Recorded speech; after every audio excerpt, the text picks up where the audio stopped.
大砲や機関銃が動く様子を見学することができます。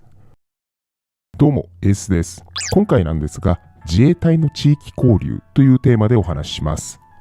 自衛隊と聞くと、存在は知っているけど身近でないとか、近くに駐屯地や基地があるけど何やってるのかよくわからないという人もいますよね。まあ、そうだと思います。結構閉鎖的な環境の組織ですからね。しかし、そんな自衛隊でも、地域との交流や採用目的なんかで活動していることが多くあります。今回はそんな自衛隊の活動の中でも比較的どなたでも関わりやすいものについて6つ紹介します。このチャンネルでは自衛隊に関する動画を投稿しているので、ぜひチャンネル登録よろしくお願いします。それでは早速行ってみましょう。LINE スタンプ販売してます。まず最初の自衛隊の地域交流が創立記念行事です。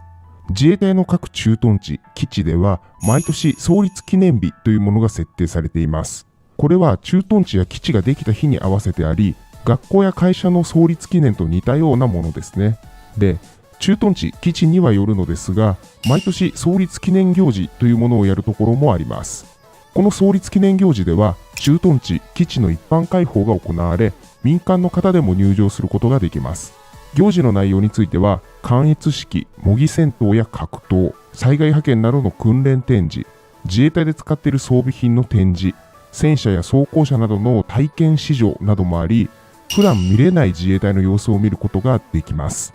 他にも資料館のツアーや駐屯地音楽隊の演奏、ダンスやお笑いなどのエンタメ展示などもあるのですが、どこでも自由に見学できるわけではなく、当然ですが行動できる場所に制限はあります。しかし、普段見れない自衛隊が丸分かりとまではいきませんが、おお、こんな感じなんだとか、こんなのもあるんだといったような驚きもあると思うので、興味がある方はぜひ行ってみてほしいです。ちなみに陸上自衛隊だとだいたい夏の終わり頃から秋にかけての開催が多いです。部隊のスケジュールによって毎年開催日は変わりますが、基本的に週末土日のどちらかでの実施が多いです。続いての自衛隊の地域交流が夏祭りです。これも全ての自衛隊の駐屯地、基地でやるわけではないのですが、地域交流の観点から駐屯地、基地を一般開放して夏祭りを開催するところもあります。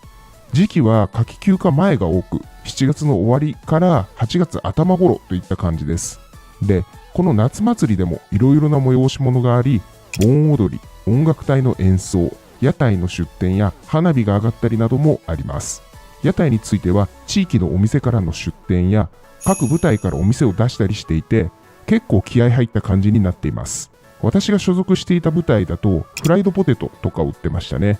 で、この夏祭りについては警備とか運営側として仕事をしている隊員もいるのですが、完全フリーな隊員とかはお酒を飲みながらそれらの行事を楽しんだり、家族がいる隊員は一緒に祭りを楽しむこともできたりするんですね。自衛隊のことをよく知らないご家族の方だと、どんなところで働いているんだろうとか、どういう人と働いているんだろうと思うところもあったりすると思うので、職場に家族を連れてきて認知してもらえるみたいな部分でいろいろといいイベントだったかなと思います。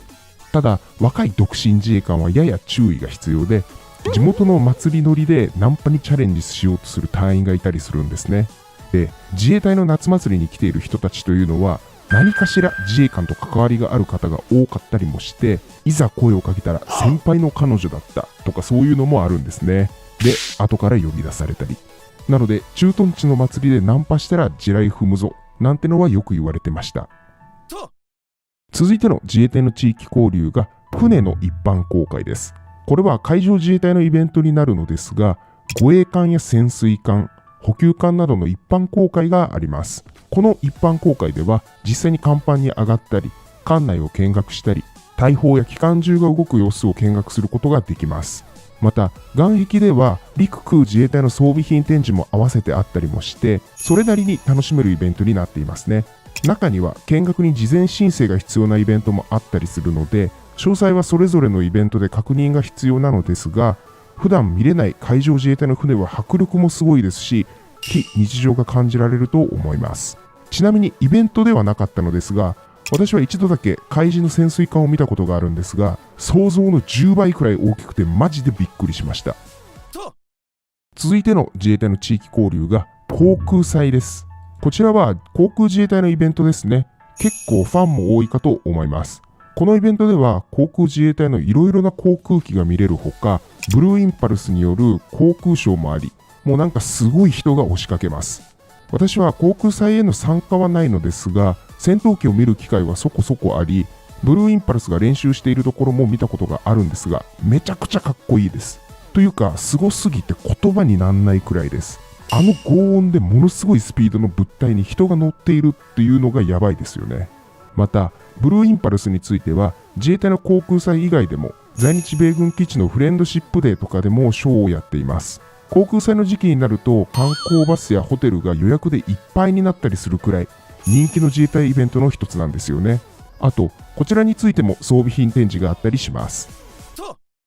続いての自衛隊の地域交流が、音楽隊コンサートです。自衛隊には陸海空に音楽隊というものが編成されており、全国各地、世界各国でコンサートを行っています。この音楽隊、誰でも入れるわけではなく、音楽隊に入るには音楽家という職種になる必要があり、実は入隊前から面接や実技といったセレクションをパスしなければならないんですね。また、公務員の音楽家というポジションも相まってか、倍率がかなり高いなんて話もあり、基本的には音大、音楽科卒、もしくは吹奏楽の強豪高校などの出身者が多い印象です。陸自の歌姫、海自の歌姫なんかが最近では有名ですよね。コンサートは各地の劇場や市民ホールなどから、自衛隊音楽祭りでは日本武道館での公演もあったりと、月に数回はどこかしらで公演を行っています。また、ちょっと珍しい場所で言うと、競馬場のファンファーレも自衛隊が担当したりもします。